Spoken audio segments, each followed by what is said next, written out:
ਜੀ ਆਇਆਂ ਨੂੰ ਖੁਸ਼ਾਮਦੀਦ। ਤੁਸੀਂ ਤੇ ਤੁਹਾਡਾ ਪਰਿਵਾਰ ਹਰਦਮ ਰਹੇ ਸਿਹਤਯਾਬ।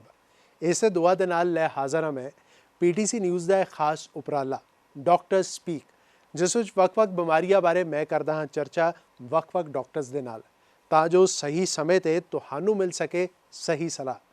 ਤੇ ਅੱਜ ਅਸੀਂ ਚਰਚਾ ਕਰਾਂਗੇ ਕਿਡਨੀ ਅਤੇ ਯੂਰੀਨਰੀ ਟਰੈਕਟ ਸੰਬੰਧਿਤ ਬਿਮਾਰੀਆਂ ਬਾਰੇ, ਜਿਸ ਬਾਰੇ ਗੱਲ ਕਰਨ ਲਈ ਸਾਡੇ ਨਾਲ ਸੋਹਾਣਾ ਹਸਪੀਟਲ ਮੋਹਾਲੀ ਤੋਂ ਨੇ doctor ਈਸ਼ਵਰਦੀਪ Singh Kwatra, consultant nephrology, ਅਤੇ doctor Karamvir Singh Sabharwal, consultant urologist.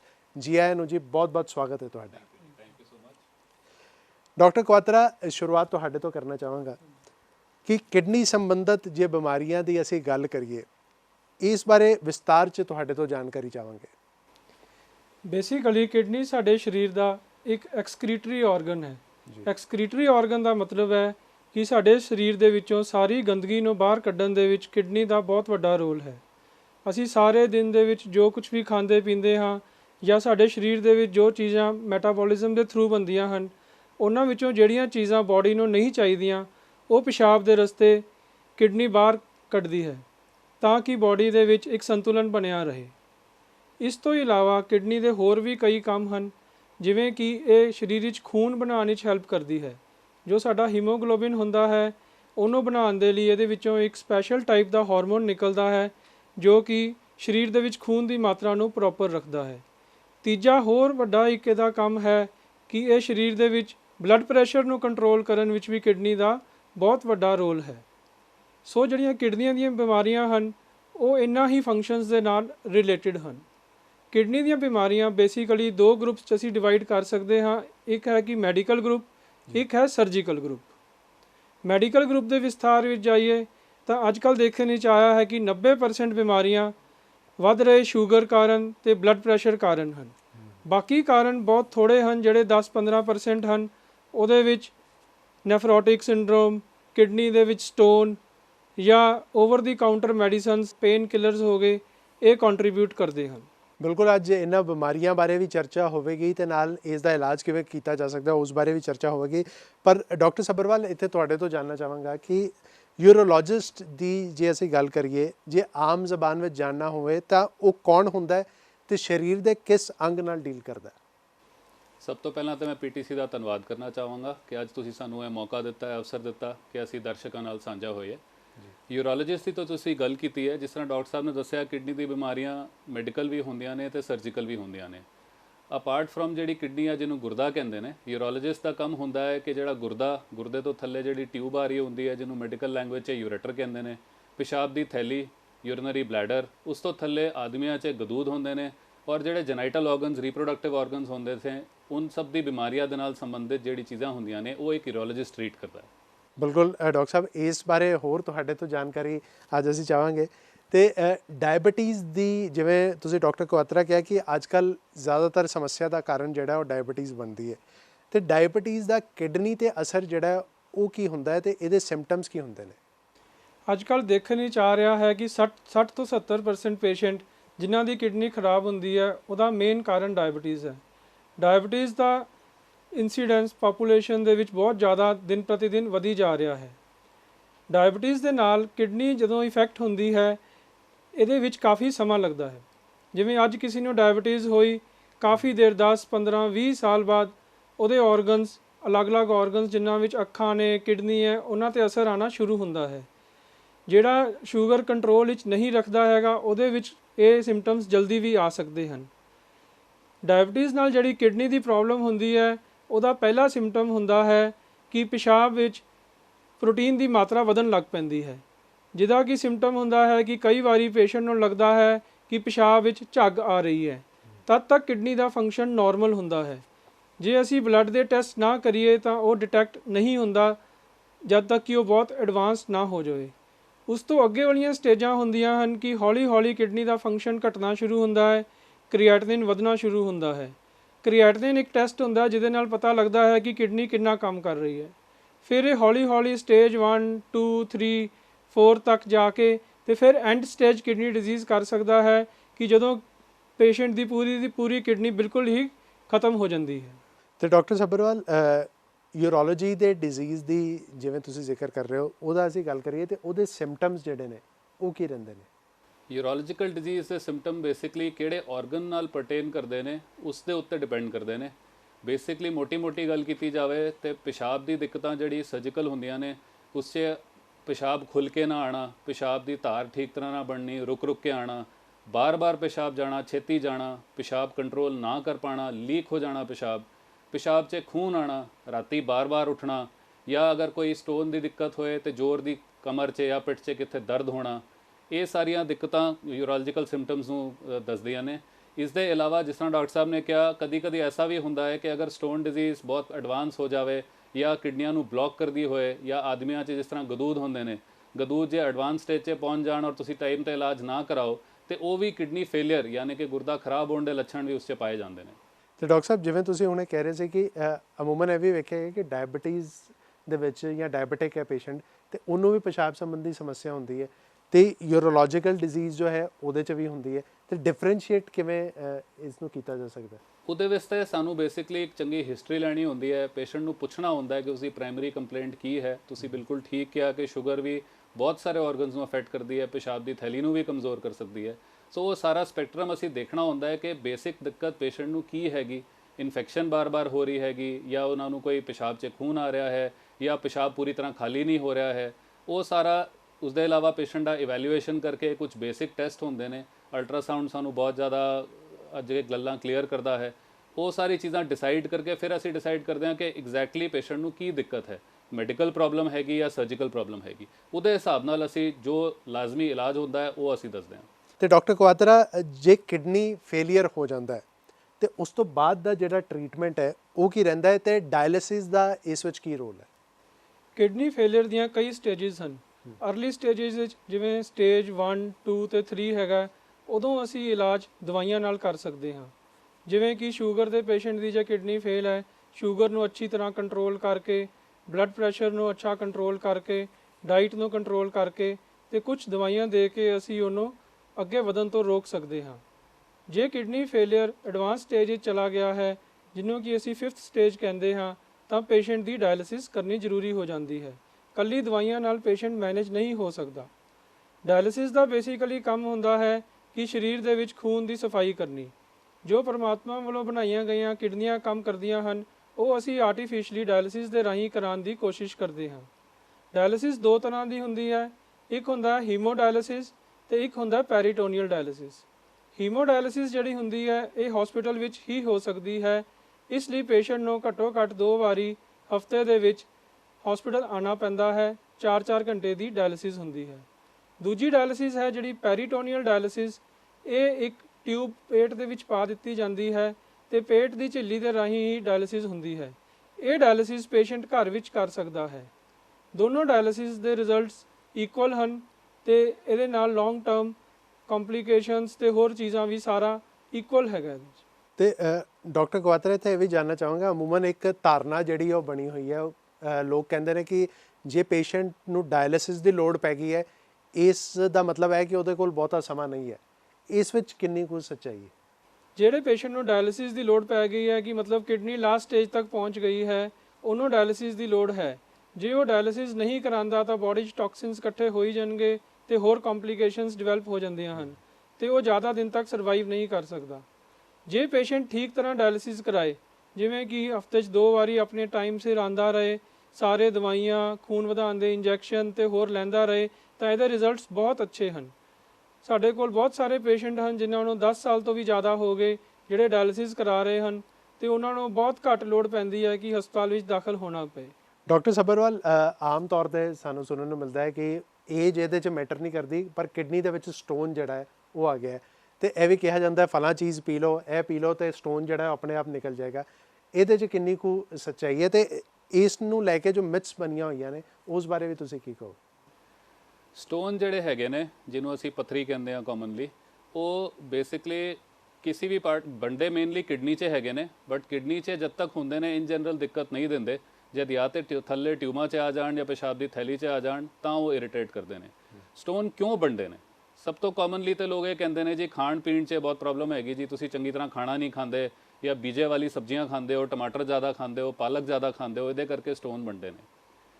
ਤੁਹਾਨੂੰ ਇਹ ਬਹੁਤ ਕਲੀਅਰਲੀ ਅਸੀਂ ਦੱਸਣਾ ਚਾਹਾਂਗੇ ਕਿ ਅੱਜ ਵੀ ਮੈਡੀਕਲ ਲਿਟਰੇਚਰ 'ਚ ਐਸਾ ਅਸੀਂ ਕਲੀਅਰਲੀ ਨਹੀਂ ਕਹਿ ਸਕਦੇ ਕਿ ਸਟੋਨ ਕਿਉਂ ਬਣਦੇ ਨੇ। ਕਾਮਨਲੀ ਜੋ ਇੱਕ ਐਕਸੈਪਟਡ ਥਿਉਰੀ ਹੈ ਉਹ ਇਹ ਹੈਗੀ ਕਿ ਕ੍ਰਿਸਟਲਾਈਜੇਸ਼ਨ ਹੁੰਦੀ ਹੈ। ਇਹਦਾ ਮਤਲਬ ਹੈ ਕਿ ਤੁਹਾਡੇ ਅਗਰ ਤੁਸੀਂ ਪਾਣੀ ਚੰਗੀ ਤਰ੍ਹਾਂ ਨਹੀਂ ਪੀਂਦੇ ਹੋ ਤੇ ਤੁਹਾਡੇ ਯੂਰਿਨ ਜਿਹੜਾ ਹੈਗਾ ਉਹ ਕਨਸੈਂਟਰੇਟਡ ਹੁੰਦਾ ਹੈ, ਗਾੜਾ ਹੁੰਦਾ ਹੈ। ਗਾੜੇ ਯੂਰਿਨ 'ਚ ਕ੍ਰਿਸਟਲਾਈਜੇਸ਼ਨ ਹੁੰਦੀ ਹੈ, ਉਸ ਦੇ ਉੱਤੇ ਫਿਰ ਜਦੋਂ ਇਕੱਠਾ ਹੁੰਦਾ ਜਾਂਦਾ ਹੈ ਥੋੜਾ ਬਹੁਤ ਰੋਲ ਇਨਫੈਕਸ਼ਨ ਦਾ ਵੀ ਹੁੰਦਾ ਹੈ, ਉਸ ਦੇ ਕਰਕੇ ਸਟੋਨ ਬਣਦੇ ਨੇ। This is the most accepted theory. ਹੁਣ ਉਸ 'ਚ ਜੋ ਮਿਥਸ ਹੈਗੀਆਂ ਨੇ, ਜਿਸ ਤਰ੍ਹਾਂ ਮੈਂ ਤੁਹਾਨੂੰ ਕਿਹਾ ਕਿ ਲੋਕ ਕਹਿੰਦੇ ਨੇ ਕਿ ਬੀਜੇ ਵਾਲੀ ਸਬਜ਼ੀਆਂ ਨਾ ਖਾਓ ਤੇ ਪਾਲਕ ਨਾ ਖਾਓ, ਥੋੜੀ ਸੱਚਾਈ ਹੈਗੀ। ਆਕਜ਼ੇਲੇਟ ਔਰ ਕੈਲਸ਼ੀਅਮ ਇਹ ਦੋਨੋਂ ਕਾਮਨ ਰੀਜ਼ਨ ਹੁੰਦੇ ਨੇ ਜਿਨ੍ਹਾਂ ਦੇ ਸਟੋਨ ਬਣਦੇ ਨੇ। ਆਕਜ਼ੇਲੇਟ ਰਿਚ ਫੂਡਸ ਜਿਹੜੇ ਹੁੰਦੇ ਨੇ, ਪਾਲਕ ਹੋ ਗਿਆ, ਨਟਸ ਹੋ ਗਏ, ਤੁਹਾਡੇ ਟਮਾਟਰ ਹੋ ਗਏ, ਬੀਜੇ ਵਾਲੀ ਸਬਜ਼ੀਆਂ ਹੋ ਗਈਆਂ ਨੇ। ਬਟ ਇਸ ਤਰ੍ਹਾਂ ਅਗਰ ਅਸੀਂ ਸੋਚਾਂਗੇ ਤਾਂ ਅਸੀਂ ਕੁਝ ਵੀ ਨਹੀਂ ਖਾ ਪਾਵਾਂਗੇ। ਸੋ ਅਸੀਂ ਇਹ ਕਹਿੰਦੇ ਹਾਂ ਕਿ ਤੁਸੀਂ ਖਾਓ ਸਭ ਕੁਝ, ਮੋਡਰੇਸ਼ਨ 'ਚ ਖਾਓ। ਐਸਾ ਨਹੀਂ ਹੈ ਕਿ ਤੁਸੀਂ ਬਹੁਤ ਸਾਰਾ ਇਕੱਠੇ ਇੱਕ ਵਾਰ 'ਚ ਖਾ ਸਕਦੇ ਹੋ। ਮੋਰ ਇੰਪੋਰਟੈਂਟਲੀ ਤੁਸੀਂ ਪਾਣੀ ਚੰਗੀ ਤਰ੍ਹਾਂ ਪੀਣਾ ਹੈ। ਇੱਕ ਵਾਰ ਕਿਸੇ ਨੂੰ ਸਟੋਨ ਬਣਦਾ ਹੈ ਤੇ 50% ਲੋਕਾਂ ਨੂੰ ਅਗਲੇ 10 ਸਾਲ 'ਚ ਦੁਬਾਰਾ ਕਦੀ ਸਟੋਨ ਹੋ ਸਕਦਾ ਹੈ। ਹੁਣ ਸਟੋਨ ਵਾਸਤੇ ਤੁਸੀਂ ਕਿੰਨਾ ਪਾਣੀ ਪੀਣਾ ਹੈ? ਆਮ ਤੌਰ ਤੇ ਸਮਰਸ 'ਚ 3 ਤੋਂ 3.5 ਲੀਟਰ ਪਾਣੀ ਪੀਣਾ ਚਾਹੀਦਾ 24 ਘੰਟੇ 'ਚ, ਔਰ ਵਿੰਟਰਸ 'ਚ 2 ਤੋਂ 2.5 ਲੀਟਰ ਪੀਣਾ ਚਾਹੀਦਾ ਹੈ।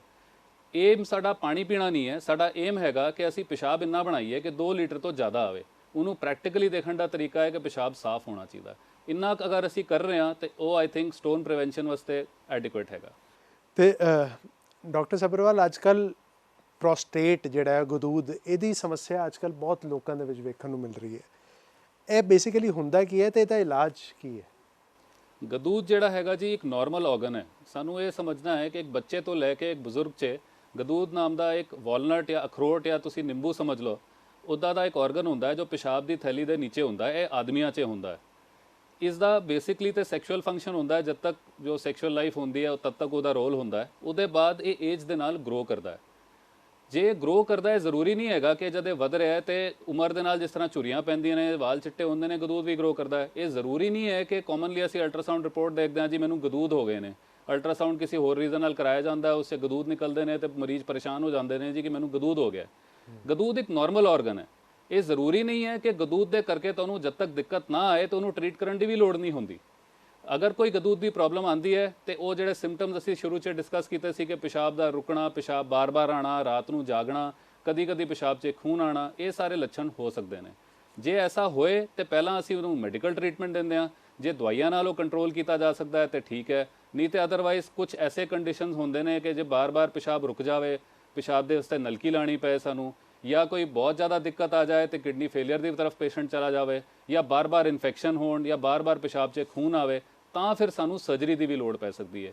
ਇਹਦੇ ਵਾਸਤੇ ਕਾਮਨਲੀ ਤੁਸੀਂ ਇਲੈਕਟ੍ਰੀਕਲ ਕਰੰਟ ਵਾਲਾ TURP ਸਰਜਰੀ ਹੁੰਦੀ ਨੇ, ਲੇਜ਼ਰ ਪ੍ਰੋਸਟੇਟ ਸਰਜਰੀ ਵੀ ਹੁੰਦੀ ਹੈ। ਇਹ ਸਾਰੀਆਂ ਸਾਡੇ ਕੋਲ ਸੋਹਾਣਾ ਹਸਪੀਟਲ 'ਚ ਅਵੇਲੇਬਲ ਨੇ। ਡਾਕਟਰ ਕੁਆਤਰਾ, ਕਿਡਨੀ ਟ੍ਰਾਂਸਪਲਾਂਟ ਦੀ ਜੇ ਅਸੀਂ ਗੱਲ ਕਰੀਏ, ਜੇ ਕਿਡਨੀ ਦੀ ਪ੍ਰੋਬਲਮ ਕਿਸੇ ਨੂੰ ਹੋ ਗਈ ਹੈ, ਕਿਡਨੀ ਟ੍ਰਾਂਸਪਲਾਂਟ ਕਰਾਉਣਾ ਪੈ ਰਿਹਾ ਹੈ, ਕਿ ਟ੍ਰਾਂਸਪਲਾਂਟ ਪੁਖਤਾ ਇਲਾਜ ਹੈ? ਜਿਵੇਂ ਕਿ ਅਸੀਂ ਪਹਿਲਾਂ ਡਿਸਕਸ ਕਰ ਚੁੱਕੇ ਹਾਂ ਕਿ ਜਦੋਂ ਕਿਡਨੀ ਫੇਲਿਅਰ ਐਡਵਾਂਸ ਸਟੇਜ ਵਿੱਚ ਪਹੁੰਚ ਜਾਂਦਾ ਹੈ ਤਾਂ ਅਸੀਂ ਪੇਸ਼ੈਂਟ ਦੀ ਡਾਇਲਿਸਿਸ ਕਰਦੇ ਹਾਂ। ਡਾਇਲਿਸਿਸ ਇੱਕ ਲਾਈਫ ਲੌਂਗ ਪ੍ਰੋਸੈਸ ਹੈਗਾ ਜਿਹੜਾ ਕਿ ਪੇਸ਼ੈਂਟ ਨੂੰ ਜ਼ਿੰਦਗੀ ਭਰ ਜਿੰਨੀ ਉਹਦੀ ਜ਼ਿੰਦਗੀ ਬਾਕੀ ਹੈ ਉਹ ਕਰਨਾ ਪੈਂਦਾ ਹੈ। ਅਤੇ ਇਸ 'ਚ ਬਹੁਤ ਸਾਰੀਆਂ ਡਾਈਟ ਦੀਆਂ ਮੋਡੀਫਿਕੇਸ਼ਨਸ ਕਰਨੀਆਂ ਪੈਂਦੀਆਂ ਹਨ, ਬਾਰ-ਬਾਰ ਹਸਪੀਟਲ 'ਚ ਜਾਣਾ ਪੈਂਦਾ ਹੈ, ਕਈ ਤਰ੍ਹਾਂ ਦੀਆਂ ਸੂਈਆਂ ਚੁਭਾਉਣੀਆਂ ਪੈਂਦੀਆਂ ਹਨ ਅਤੇ ਕਾਫੀ ਪੇਸ਼ੈਂਟ ਨੂੰ ਪਰੇਸ਼ਾਨੀ ਹੁੰਦੀ ਹੈ। ਜੇ ਅਸੀਂ ਇਹਨੂੰ ਇੱਕ ਪਾਸੇ ਰੱਖ ਦਈਏ ਤਾਂ ਦੂਜਾ ਇਲਾਜ ਹੈ ਕਿਡਨੀ ਟ੍ਰਾਂਸਪਲਾਂਟ। ਕਿਡਨੀ ਟ੍ਰਾਂਸਪਲਾਂਟ ਇਹ ਹੁੰਦਾ ਹੈ ਕਿ ਸਾਡੇ ਸਰੀਰ ਵਿੱਚ 2 ਗੁਰਦੇ ਹੁੰਦੇ ਹਨ। ਜਿਸ ਕਿਸੇ ਵੀ ਵਿਅਕਤੀ ਦੇ ਦੋਨੋਂ ਗੁਰਦੇ ਠੀਕ ਹਨ, ਉਹ ਆਪਣਾ ਇੱਕ ਗੁਰਦਾ ਕਿਸੇ ਇੱਦਾਂ ਦੇ ਮਰੀਜ਼ ਨੂੰ ਜਿਹਦੇ ਕਿ ਗੁਰਦੇ ਖਰਾਬ ਹੋ ਚੁੱਕੇ ਹਨ ਡੋਨੇਟ ਕਰ ਸਕਦਾ ਹੈ। ਇਹ 2 ਤਰ੍ਹਾਂ ਦਾ ਹੁੰਦਾ ਹੈ ਕਿਡਨੀ ਟ੍ਰਾਂਸਪਲਾਂਟ ਦੇ ਜਿਹੜੇ ਡੋਨਰਸ ਹੁੰਦੇ ਹਨ। ਇੱਕ ਹੁੰਦਾ ਹੈ ਕਿ ਲਾਈਵ ਡੋਨਰ, ਜਿਹੜਾ ਕਿ ਜ਼ਿੰਦਾ ਬੰਦਾ ਹੈ, ਆਪਣੇ ਲਾਈਫ ਟਾਈਮ ਦੇ ਵਿੱਚ ਉਹ ਆਪਣੀ ਕਿਡਨੀ ਕਿਸੇ ਦੂਜੇ ਨੂੰ ਦੇ ਰਿਹਾ ਹੈ। ਇਹਦੇ ਵਿੱਚ ਵੀ ਅੱਗੇ ਹੁੰਦਾ ਹੈ ਕਿ ਰਿਲੇਟਿਡ ਡੋਨਰ ਹੈ ਕਿ ਅਨਰਿਲੇਟਿਡ ਡੋਨਰ ਹੈ। ਰਿਲੇਟਿਡ ਹੁੰਦਾ ਹੈ ਕਿ ਜਿਵੇਂ ਕਿ ਪੇਸ਼ੈਂਟ ਦੇ ਨਾਲ ਖੂਨ ਦਾ ਰਿਸ਼ਤਾ ਹੈ, ਫਾਦਰ ਮਦਰ ਹੋ ਗਏ, ਗ੍ਰੈਂਡਫਾਦਰ ਗ੍ਰੈਂਡ ਮਦਰ, ਬੱਚੇ ਹੋ ਗਏ, ਹਸਬੈਂਡ ਵਾਈਫ ਹੋ ਗਏ, ਜਿਹੜੇ ਕਿ ਦੇ ਸਕਦੇ ਹਨ। ਅਨਰਿਲੇਟਿਡ ਹੁੰਦਾ ਹੈ ਕਿ ਫੈਮਿਲੀ ਤੋਂ ਬਾਹਰੋਂ ਕੋਈ ਕਿਡਨੀ ਦੇ ਰਿਹਾ ਹੈ। ਦੂਜੇ ਤਰ੍ਹਾਂ ਦੇ ਡੋਨਰ ਹੁੰਦੇ ਨੇ ਜਿਨ੍ਹਾਂ ਨੂੰ ਅਸੀਂ ਕੈਡੇਵਰ ਡੋਨਰ ਕਹਿੰਦੇ ਹਾਂ। ਕੈਡੇਵਰ ਡੋਨਰ ਹੁੰਦਾ ਹੈ ਕਿ ਜਿਵੇਂ ਕਿਸੇ ਦੀ ਡੈਥ ਹੋ ਗਈ, ਕਿਸੇ ਹੋਰ ਕਾਰਨ, ਬ੍ਰੇਨ ਡੈਥ ਹੋ ਗਈ, ਐਕਸੀਡੈਂਟ ਕਾਰਨ ਹੋ ਗਈ, ਅਤੇ ਉਹਦੀ ਵਿਸ਼ ਸੀ ਕਿ ਉਹ ਆਪਣੇ ਅੰਗ ਦਾਨ ਕਰੇ, ਤਾਂ ਉਹਦੇ ਵਿੱਚੋਂ ਦੀ 2 ਗੁਰਦੇ ਹੁੰਦੇ ਹਨ, 2 ਪੇਸ਼ੈਂਟਸ ਨੂੰ ਦਿੱਤੇ ਜਾ ਸਕਦੇ ਹਨ। ਅੱਜ ਕੱਲ੍ਹ ਜਿਹੜੀਆਂ ਨਵੀਆਂ ਦਵਾਈਆਂ ਆ ਗਈਆਂ ਹੈ ਅਤੇ ਓਪਰੇਸ਼ਨ ਕਰਨ ਦੀਆਂ ਐਡਵਾਂਸ ਟੈਕਨੀਕਸ ਹੈਗੀਆਂ ਹੈ, ਇਹਦੇ 'ਚ ਮੋਰ ਦੈਨ 90% ਸਕਸੈਸ ਹੈਗਾ। ਕਿਡਨੀ ਟ੍ਰਾਂਸਪਲਾਂਟ ਦੇ ਨਾਲ ਇੱਕ ਤਾਂ ਪੇਸ਼ੈਂਟ ਦੀ ਲਾਈਫ ਵੱਧ ਜਾਂਦੀ ਹੈ, ਦੂਜਾ ਕੁਆਲਿਟੀ ਆਫ ਲਾਈਫ ਵੱਧ ਜਾਂਦੀ ਹੈਗੀ ਹੈ, ਦੂਜਾ ਉਹਨੂੰ ਬਾਰ-ਬਾਰ ਡਾਇਲਿਸਿਸ ਵਿੱਚ ਨਹੀਂ ਜਾਣਾ ਪੈਂਦਾ ਅਤੇ ਉਹਨੂੰ ਜਿਹੜੀਆਂ ਡਾਈਟਰੀ ਰਿਸਟ੍ਰਿਕਸ਼ਨਸ ਨੇ ਉਹ ਵੀ ਫੋਲੋ ਨਹੀਂ ਕਰਨੀਆਂ ਪੈਂਦੀਆਂ। ਉਹ ਆਪਣੇ ਮਨ ਮਰਜ਼ੀ ਨਾਲ ਖਾ ਪੀ ਸਕਦਾ ਹੈ ਅਤੇ ਉਹਨੂੰ ਹੌਸਪੀਟਲ ਬਾਰ-ਬਾਰ ਨਹੀਂ ਜਾਣਾ ਪੈਂਦਾ। ਇਸੇ ਲਈ ਕਹਿੰਦੇ ਨੇ ਕਿ ਅੰਗਦਾਨ ਜਿਹੜਾ ਹੈ ਉਹ ਮਹਾਦਾਨ ਹੈ ਅਤੇ ਇਸ ਬਾਰੇ ਜ਼ਰੂਰ ਸਭ ਨੂੰ ਸੋਚਣਾ ਚਾਹੀਦਾ ਹੈ। ਡਾਕਟਰ ਸੱਭਰਵਾਲ, ਆਮ ਤੌਰ 'ਤੇ ਇੱਕ ਹੋਰ ਬੜੀ ਪ੍ਰੋਬਲਮ ਜਿਹੜੀ ਹੈ ਉਹ ਆਦਮੀਆਂ ਦੇ ਵਿੱਚ ਵੇਖਣ ਨੂੰ ਮਿਲਦੀ ਹੈ, ਉਹ ਹੈ ਇਰੈਕਟਾਈਲ ਡਿਸਫੰਕਸ਼ਨ। ਇਸ ਨੂੰ ਲੈ ਕੇ ਕੀ ਲਾਈਫ ਸਟਾਈਲ ਰਿਸਪੌਂਸਿਬਲ ਹੈ ਅਤੇ ਜੇ ਰੋਕਥਾਮ ਇਹਦੀ ਕਰਨੀ ਹੋਵੇ ਤਾਂ ਉਹ ਕਿਵੇਂ ਹੋ ਸਕਦੀ ਹੈ? ਇਰੈਕਟਾਈਲ ਡਿਸਫੰਕਸ਼ਨ ਬੇਸਿਕਲੀ ਇੱਕ ਬੜੀ ਕਾਮਨ ਬਿਮਾਰੀ ਹੋ ਗਈ ਹੈ ਅੱਜ ਕੱਲ੍ਹ, ਜਿਹੜੇ ਆਦਮੀਆਂ 'ਚ ਦੇਖਣ ਨੂੰ ਮਿਲਦੀ ਹੈ। ਹੁਣ ਉਸ 'ਚ ਡੈਫੀਨੇਟਲੀ ਸਾਡਾ ਜਿਹੜਾ ਅੱਜ ਕੱਲ੍ਹ ਮਾਡਰਨ ਲਾਈਫ ਸਟਾਈਲ ਹੈਗਾ ਉਹ ਬਹੁਤ ਪ੍ਰਾਇਮਰੀਲੀ ਰਿਸਪੌਂਸਿਬਲ ਹੈ। ਅਸੀਂ ਲੋਕ ਫਿਜ਼ੀਕਲੀ ਘੱਟ ਐਕਟਿਵ ਹੈਗੇ ਹਾਂ। ਸਾਡੇ ਜਿਹੜੇ ਪੁਸ਼ਤਾਂ ਸੀਗੀਆਂ ਪਹਿਲਾਂ, ਉਹ ਜਿਹੜਾ ਖੇਤਾਂ 'ਚ ਕੰਮ ਕਰਦੇ ਸੀ ਉਹ ਲੋਕ ਫਿਟ ਰਹਿੰਦੇ ਸੀ। ਹੁਣ ਅਸੀਂ ਲੋਕ ਇਨ ਜਨਰਲ ਜਿਹੜੇ ਅਰਬਨ ਲਾਈਫ ਸਟਾਈਲ ਹੁੰਦੀ ਹੈ, ਅਸੀਂ ਸੈਡੈਂਟਰੀ ਹੁੰਦੇ ਹਾਂ, ਜ਼ਿਆਦਾ ਉੱਠਦੇ ਤੋੜਦੇ ਨਹੀਂ ਹੈਗੇ ਹਾਂ, ਡੈਸਕ 'ਤੇ ਬੈਠ ਕੇ ਕੰਮ ਕਰਦੇ ਹਾਂ। ਇਨ ਸਭ ਚੀਜ਼ਾਂ ਦੇ ਨਾਲ ਤੁਹਾਡਾ ਬੇਸਿਕ ਜਿਹੜਾ ਬੋਡੀਲੀ ਫੰਕਸ਼ਨ ਹੈ ਉਹ ਹਰ ਪਾਸੋਂ ਅਫੈਕਟ ਹੁੰਦਾ ਹੈ, ਤੁਹਾਡੇ ਹਾਰਮੋਨਸ ਵੀ ਅਫੈਕਟ ਹੁੰਦੇ ਨੇ। ਸਾਨੂੰ ਇੱਕ ਐਕਟਿਵ ਫਿਜ਼ੀਕਲ ਲਾਈਫ ਸਟਾਈਲ ਰੱਖਣਾ ਚਾਹੀਦਾ ਹੈ। ਜੇ ਅਸੀਂ ਸਾਰਾ ਦਿਨ ਕੰਮ 'ਤੇ ਰਹਿੰਦੇ ਹਾਂ ਤਾਂ ਫਿਰ ਸਾਨੂੰ ਸ਼ਾਮ ਨੂੰ ਕੋਈ ਐਕਸਰਸਾਈਜ਼ ਕਰਨੀ ਚਾਹੀਦੀ ਹੈ, ਕੋਈ ਗੇਮ ਖੇਡਣੀ ਚਾਹੀਦੀ ਹੈ। ਇਹਦੇ ਇਲਾਵਾ ਸਭ ਤੋਂ ਵੱਡਾ ਰੀਜ਼ਨ ਜਿਹੜਾ ਸਾਨੂੰ ਕਾਮਨਲੀ ਦੇਖਣ ਨੂੰ ਮਿਲਦਾ ਹੈ ਉਹ ਸਟ੍ਰੈਸ ਹੈਗਾ। ਕਿਸੇ ਵੀ ਤਰ੍ਹਾਂ ਦਾ ਮੈਂਟਲ ਸਟ੍ਰੈਸ ਤੁਹਾਡੇ ਇਰੈਕਟਾਈਲ ਡਿਸਫੰਕਸ਼ਨ ਕਰ ਸਕਦਾ ਹੈ। ਇਸ ਦੇ ਇਲਾਵਾ ਬਹੁਤ ਸਾਰੀ ਚੀਜ਼ਾਂ ਹੋਰ ਹੈ ਜੋ ਸਾਨੂੰ ਪੁੱਛਣੀਆਂ ਹੁੰਦੀਆਂ ਨੇ ਪਰਸਨਲ ਲੈਵਲ 'ਤੇ ਕਿ ਕੀ ਐਗਜ਼ੈਕਟ ਦਿੱਕਤ ਹੁੰਦੀ ਹੈ ਪੇਸ਼ੈਂਟ ਨੂੰ। ਸਾਨੂੰ ਖਾਣ ਪੀਣ 'ਚ ਆਪਣਾ ਧਿਆਨ ਰੱਖਣਾ ਚਾਹੀਦਾ ਹੈ, ਭਾਰ ਜ਼ਿਆਦਾ ਨਹੀਂ ਹੋਣਾ ਚਾਹੀਦਾ। ਜੇ ਓਬੇਸਿਟੀ ਹੁੰਦੀ ਹੈ ਤਾਂ ਉਸ 'ਚ ਮੇਲ ਹਾਰਮੋਨ ਫੀਮੇਲ ਹਾਰਮੋਨ 'ਚ ਕਨਵਰਟ ਹੋ ਸਕਦਾ ਹੈ ਤੁਹਾਡੇ ਪੈਰੀਫਰਲ ਫੈਟ 'ਚ। ਇਹਦੇ ਇਲਾਵਾ ਤੁਸੀਂ ਨਮਕ ਵਗੈਰਾ ਜਿਸ ਤਰ੍ਹਾਂ ਡਾਕਟਰ ਸਾਹਿਬ ਨੇ ਬੋਲਿਆ ਘੱਟ ਖਾਓ, ਆਪਣੀ ਹਾਈਡਰੇਸ਼ਨ ਪੂਰੀ ਰੱਖੋ। ਇਹ ਬੇਸਿਕ ਚੀਜ਼ਾਂ ਨੇ ਜੋ ਤੁਹਾਨੂੰ ਇਰੈਕਟਾਈਲ ਡਿਸਫੰਕਸ਼ਨ ਤੋਂ ਦੂਰ ਰੱਖ ਸਕਦਾ ਹੈ। ਬਟ ਇਹ ਜ਼ਰੂਰੀ ਨਹੀਂ ਹੈ ਕਿ ਇਹ ਸਭ ਕਰਨ ਦੇ ਬਾਵਜੂਦ ਵੀ ਤੁਹਾਨੂੰ ਇਰੈਕਟਾਈਲ ਡਿਸਫੰਕਸ਼ਨ ਨਾ ਹੋਵੇ।